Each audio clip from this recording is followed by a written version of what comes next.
It's December. Today, December 1st. Wow, where has time gone? And something else that happens in December happens pretty regularly, actually. CD release party for A Cole Christmas, and that was is a piano solo album and of all Christmas tunes. So I thought, well, I should do a concert because that's where you sell a lot of CDs. And that happened in 2005. But what's interesting is before that, because I was living in Chicago I was at that going to say, time. you were still in Chicago back Yeah. then. Yeah. But I was keeping tabs of what was going on. Of course, my mom was sending me articles from the paper, and because we really had a paper back then. And I noticed things happening or not happening for the State Theater in Bay City. And, in fact, it was getting close to no one picking up the ball. It had been closed. There was talk that they might tear it down. Similar to the Temple Theater in Saginaw. Exactly. But a group of people led by Peg and Paul Rowley and Right. Dr. Carlion got together and said, we're going to save this. So then I got involved through Peg Rowley and started playing for the first time, probably since it was called the Bijou Theater, silent movies. And the first one I did was Phantom of the Opera for 2 nights, and it sold out both nights. And I was donating my services because this was for the restoration, Right. not only the saving of the State Theater, but they were going to restore it to how it looked in 1930 when C. Howard Crane, who's known for the Detroit Fox Theater and many others, his design, which is a Mayan temple. So, and I remember 2 things happened at that first Phantom of the Opera performance, because I'm just playing on a keyboard, and it's mostly piano, and then when it comes to the big organ thing in there, we need the mask and all that, I switch it over to an organ sound. One of the first things that happened is after the show, Leo Najar came up to me. He says, "This was marvelous." And then not too long after that, he had his Bijou Orchestra playing for silent movies.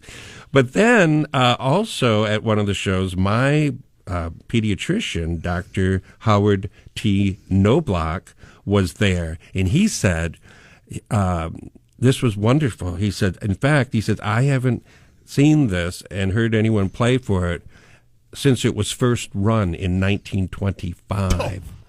He was 10 years old, and he remembered his father taking him to see the Phantom of the Opera. That's wild. It was wild to have somebody there of that vintage. And, I'm going to embarrass Kevin a little bit here.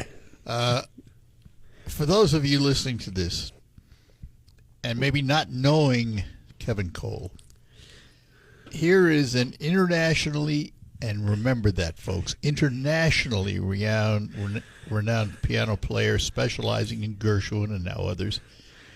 Played with symphonies all over the world, from New Zealand to you name it, and still does.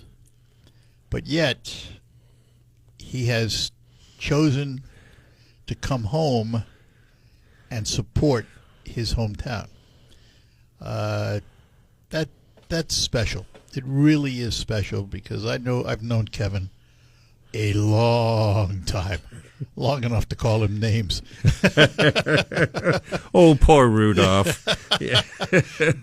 But in reality, he is a very, very unique, special individual who has chosen to contribute heavily to his hometown. Well, Art, I'll tell you, I wouldn't be the person I am without the love of my parents, but also the people that I love in our community. And the community, meaning Bay City, Saginaw, and Midland, they've helped to shape the person I am. And through their support and encouragement at a young age, it certainly has led me to where I am today. And with Cole in Your Stocking, what's interesting, too, is when I started the Christmas shows, first of all, when I started playing silent movies and other events there as they were in the process of restoring the State Theater, I was totally donating 100%. No fees, Right. Nothing like that.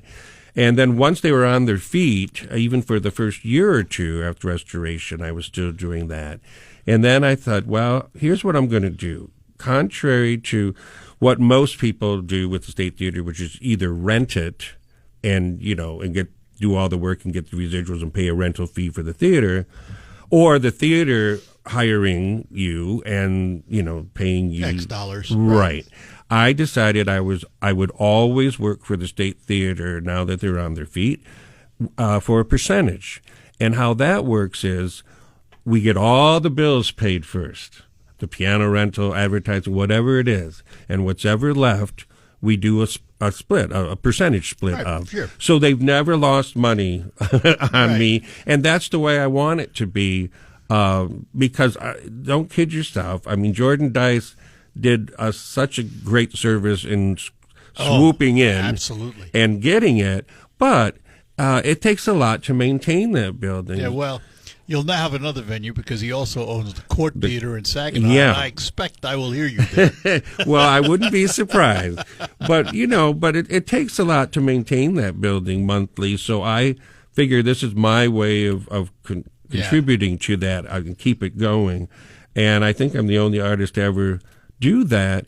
And I'm also, if I can boast just a little, I think I'm the only pianist to ever bring a 9-foot Steinway to Bay City. And I want to ask about that. Yeah. Because you mentioned, Kevin is a Steinway artist. Yep. Which means he is sponsored by Steinway. Yeah. But those pianos don't come for nothing, do they? No, what they do is you still have to pay a cartage or moving fee to get it there, which happens to equal the same amount as if you were renting it. So instead of paying rental and moving, you only pay moving. But that goes upwards of $1,800. Yeah.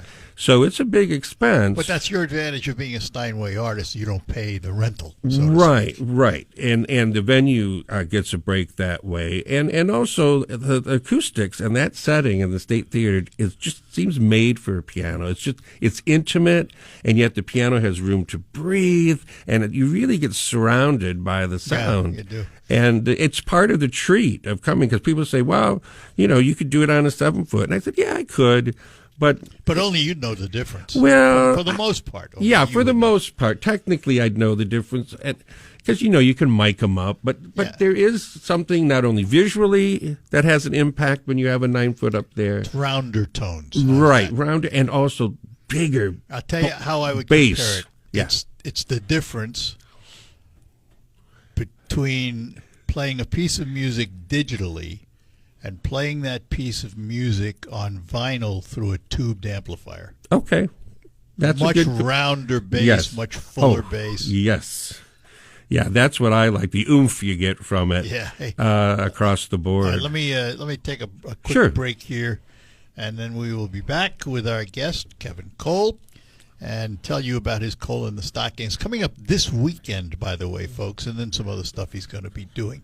Let me take a moment to talk about Quick Lane Freeland and McDonald Ford. Quick Lane Freeland is on, of course, the McDonald Ford property, part of the McDonald Ford operations in Freeland. And this is where you want to buy your tires year-round, because they sell tires for just $5 over cost. You heard me right, $5 over cost. And you may be thinking, well, do I really need new tires for the winter? The answer could be yes. And I've asked John from Quick Lane Freeland to tell us all about it. Hello, Art. Yes, winter tires are made with a pliable rubber compound that includes silica to stay flexible and maintain grip in freezing temperatures. Unlike harder all-season tires, which stiffen and lose traction in the cold, this flexible compound allows the tire to better conform to the road surface, providing superior grip and traction on snow and ice to keep you safe. Thanks, John. And as you've seen this weekend, we get snow around here. It is winter in Michigan, so think about those tires. Stop into Quick Lane Freeland, have them check your current tires. Also, have them check your cooling system because, as I said, it is winter. While you're there, check out all the new Fords in the Ford lineup from McDonald Ford and their extensive range of pre-owned vehicles at any budget. It all happens in Freeland at Quick Lane Freeland and McDonald Ford, two names standing ready to help you with all your automotive needs. Hey, it's Charlie Rood here.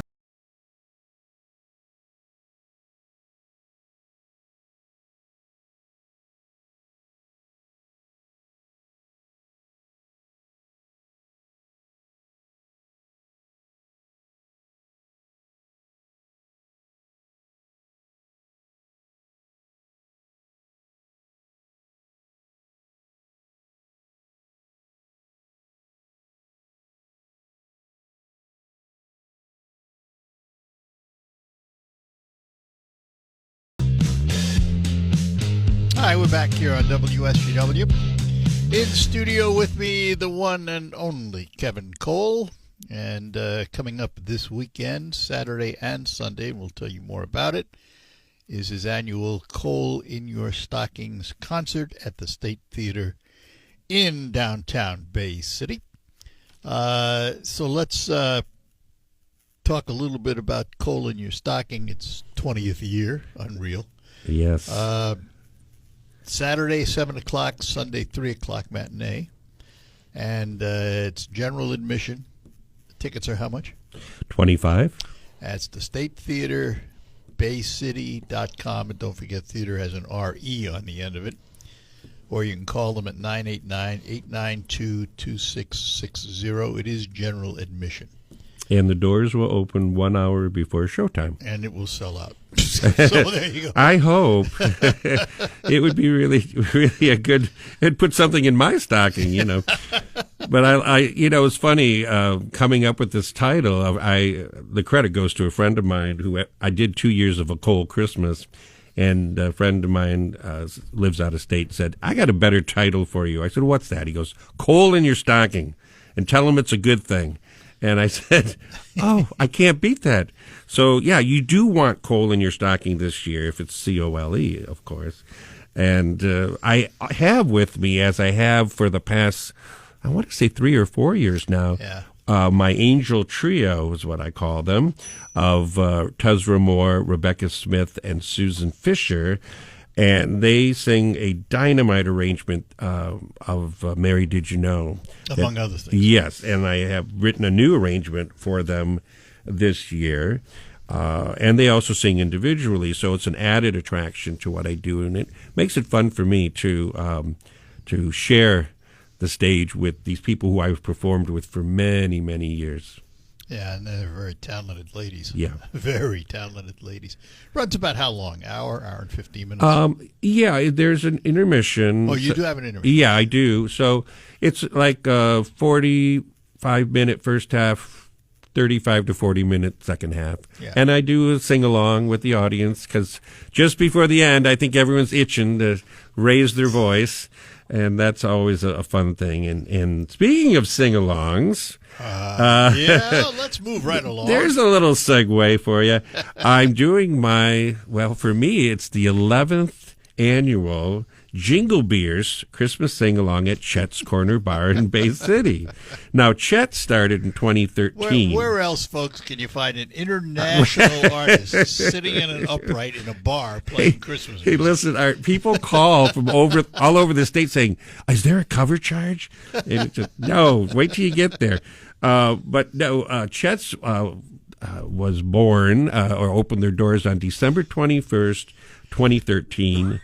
I started my sing-along in December of 2014, and it just so happens this year that my Sunday date is the 21st, so I'll actually be on their 12th anniversary, but my 11 years. And you can do it for 2 days, though. Right. Yeah. From 3 to 10, 2 days at Chet's Corner Bar, which is on the corner of 21st and Madison in Bay City. Saturday the 20th, Sunday the 21st. Yeah, and I go from 3 to 10. Now, when I first started doing this for the first 2-3 years, I would go from 2 p.m.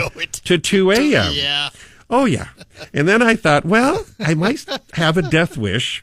So then I combed it back to 3 to midnight and then 3 to 11. Now I think I have a more sensible time of 3 to 10. Well, let me tell you why, folks. He watched the tip jar and he knows the hours that the money flows. Well, that's true. Sometimes I go to 11 or 12 if the tips are, coming in as fast as I'm playing. But we have sing-along books for people, and it's a lot of fun. And I advise people to come early, but crowds turn around. Yeah, now the one thing we should know, Chet's doesn't, as I remember right, Chet's does not have food, do they? No, they do not. They have, snacky things on the wall, the pretzels and the popcorn, that sort of thing.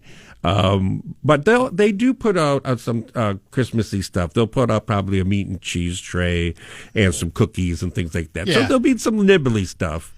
But it is a lot of fun, especially for me because I gave Chet's my piano that I started That's on. right. This beat up old upright from 1917 is living its retirement Still at functions. Chet's. Oh yeah, I put some moolah into it to get the keyboard new and a few other tweaks, but it's just a lot of good old fashioned fun. And I have a mic on a stand there for anyone who would like to get up and sing something. I'm happy to accompany them. Please be able to.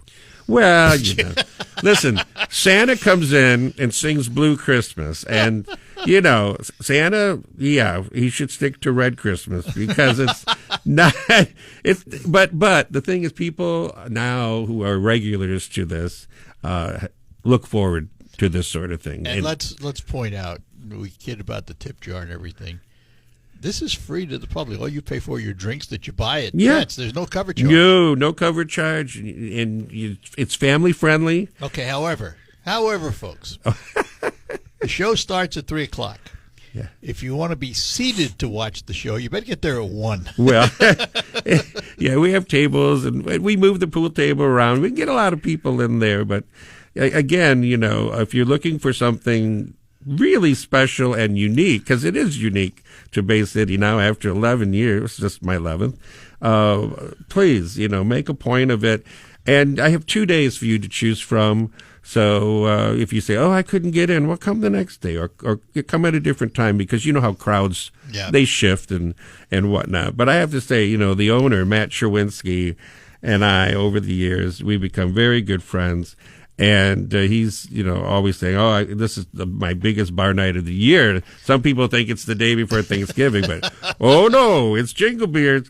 And, it's my family. I'm from the South End. That's my hood, if you're going to label me somehow. Where is the bar located? It's located at 1001 South Madison, which is on the corner of 21st Street and Madison. Right. And you just park street parking, around there. But it's a riot. The bartenders, they all, draw straws who's going to be there because they get good tips. And, the top shelf liquor will appease many an income group. You know what I'm saying? Because he makes sure to have things you wouldn't expect in a neighborhood bar. And I always say, and we also have a theme song. About, 5, 6, 7 years ago, I decided not just Cheers on TV has a theme song. We have to have a theme song. So we teach you the Chet's Corner Bar theme song, which is a riot, of course. And so, again, it's a chance to get up close. I'm right there, and dress up in your best ugly sweater and have a good time on Saturday, December 20th, and Sunday, the 21st, from 3 to 10. All right, or more. Or more. We'll take a break and be back with Kevin Cole. I'm attorney Jerry Reif, and I have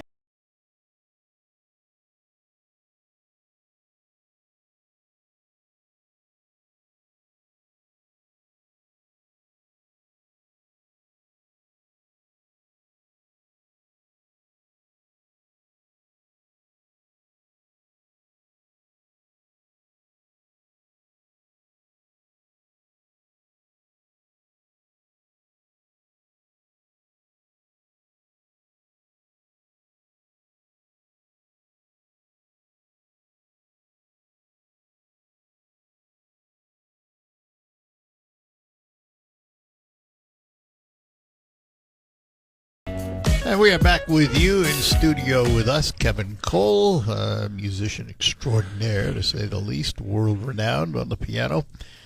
Kevin, we'll come back to your things in Bay City, Cole in your stocking and the sing-along. Sure. What led you as a young man to Gershwin? Not so much to the piano, I understand that. It was there and it was part of your life. What led you to Gershwin, of all things? Well, my parents had quite an eclectic record collection of LPs. And I know on one of the LPs they had, it was one of those that had like 50 different bands of, they called it classical music you should know. Right.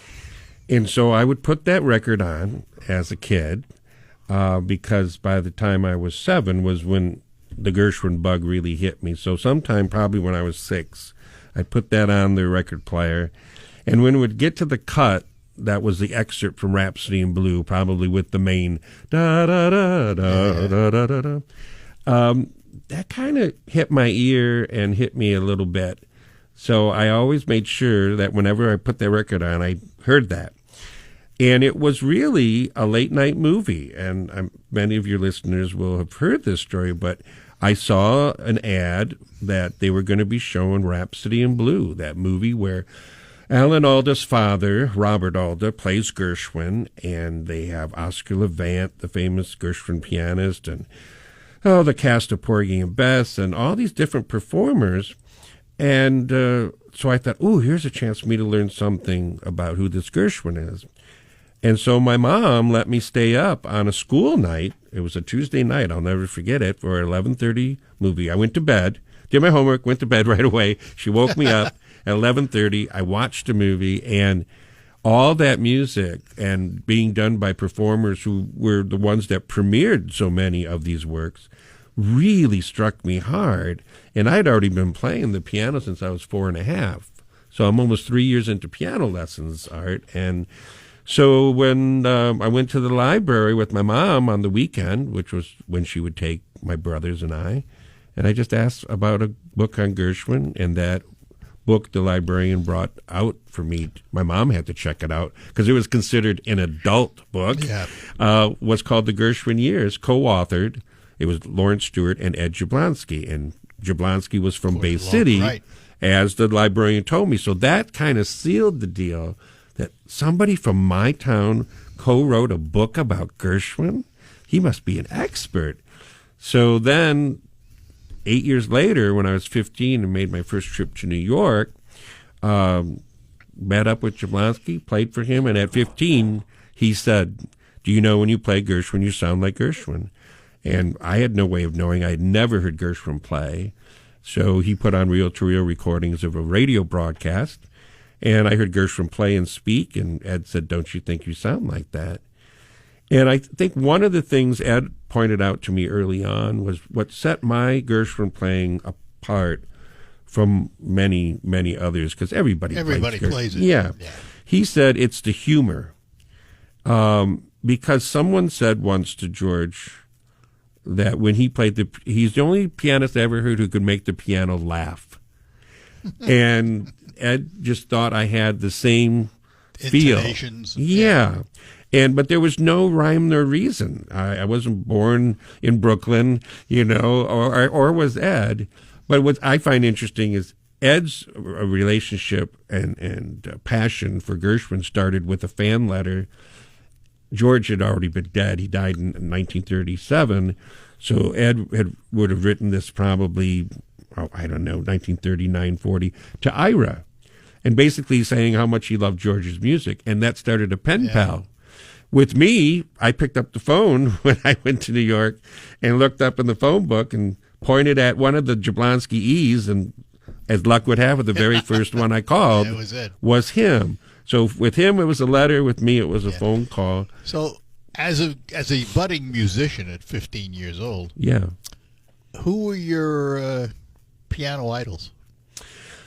Good question. When I started out, of course, the most visual one and the top of the heap was Liberace. I mean, everybody knew who he was because, again, he played classical music or excerpts, cliff notes, and then he played popular stuff, and everybody seemed to love him. And how eccentric he was. Oh, too. yeah. Well, and again, that was just part of the act. Yeah. He was show busy. And since I loved both musical theater, film musicals, and classical music, like Gershwin, he could write in both areas, concert works or musicals. I didn't want to choose. So Liberace was the first one because he was most popular. But then, of course, you look at the other pop pianists like Roger Williams, Ferrani and Teicher, the twin piano there's team. names I haven't heard. And their arrangements were marvelous. And I started early on doing my own arranging at the piano, and not just improvising, but putting them in a form that, and like everything you're going to hear this weekend, these are all my arrangements. Let me just for a second, I got to take a break here. Sure. But at what point in your life did you say, I can make a career out of this? I think at 15. Right then and there. Yeah. Jablonski forward. Well, I know from first grade when we'd go around the room, what do you want to be when you grow up? When she'd get to me, I'd say concert pianist, and then I'd have to explain to the class what that was. Because those, for a first grader, those are kind of big words. Yeah. Concert pianist. All right, we're going to take a break and be back with Kevin Cole. Shop and save and... Back with you in studio, Kevin Cole. Coming up this weekend, Saturday, December 6th, Sunday, December 7th, 7 o'clock on the 6th, 3:30 on the 7th at the State Theater in Bay City. A little coal in your stocking. It's a good thing, Art. It's a good thing. Yeah. It is a good thing. Yeah, okay, yeah. It sounds better than saying Kevin in your stocking. Well, yeah, no. We already have Elf on the shelf, so we don't need Kevin in your stocking. And what's the basic theme is Christmas, obviously. Yeah, and Christmas has two sides. It has the religious, sacred side, and it has the popular, secular side. And I try to do a good combination of both because I grew up with both. It's not a matter of saying this is better than that or that. No, they all work together. It's all about, when you think about it, it's all about giving and receiving. Certainly from the sacred side, we know that. But also Santa and the whole idea of giving presents and whatnot. Yeah. They're all intertwined. I have a question for you. I don't think I've ever asked you. Oh, no. Here we go. I'm ready. We often hear about famous performers who protect what makes them famous. Are your hands insured? No, they are not. You ever thought about it? Well, yeah, but I can't afford the premiums for crying out loud. But here's a little tidbit. Back in 79, 80, I had the pleasure of meeting and getting to know Jerome Kern's only child. And Jerome Kern, for your audience, wrote Showboat and all these great tunes, Smoke Gets in Your Eyes and blah, blah, blah. Okay, tons of great songs, All the Things You Are, blah. Okay, he had one child, Betty Kern, and she lived in Danville, Kentucky. And because of a retired voice teacher from Interlochen, Mary Chelf Jones, who was from Harrodsburg, about 7 miles away, she took me down to Kentucky. I'd never been to her hometown, Harrodsburg. And there's a famous inn there called the Beaumont Inn. And somebody that heard me play in the parlor after having this wonderful meal said, well, gee, my downstairs neighbor or upstairs neighbor would be interested in Kevin because it's Jerome Kern's daughter. So Mrs. Jones had no problem inviting her to the Beaumont Inn the next night, and I got to meet but also play a lot of Kern for her. And she, we became friends. She even came up to Interlochen for Jerome Kern Night that I was in charge of. But she did ask me, she goes, are your hands insured? And I'm thinking, well, if anyone could afford it, she could. And so she said, you really should look into that. So I did. And, of course, it's Lloyd's of London. Of course. That was Betty Grable's legs and Mariah Carey's voice. And I don't know. They handle all that. So at the time, and again, we're talking 1980, each finger is worth a different amount. So your thumb and third finger, I think those were like, at the time, like 10,000 each. Your index finger is probably 8. Per year. Yeah, and then your pinky was the fourth finger was the least. It's like 2,000 or 3,000. But that's how it went. And I thought, what is it today? Oh, I have no idea. I can imagine. Well, because again, you have to say what kind of policy you want.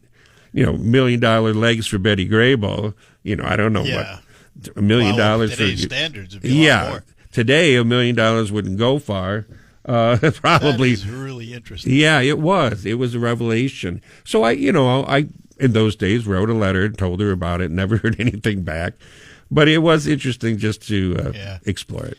All right. Well, again, friends, the magnificent Kevin Cole, Gershwinologist, will not be doing Gershwin.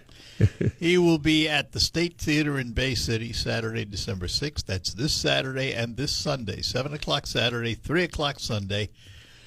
Tickets are all general admission at statetheaterbaycity.com.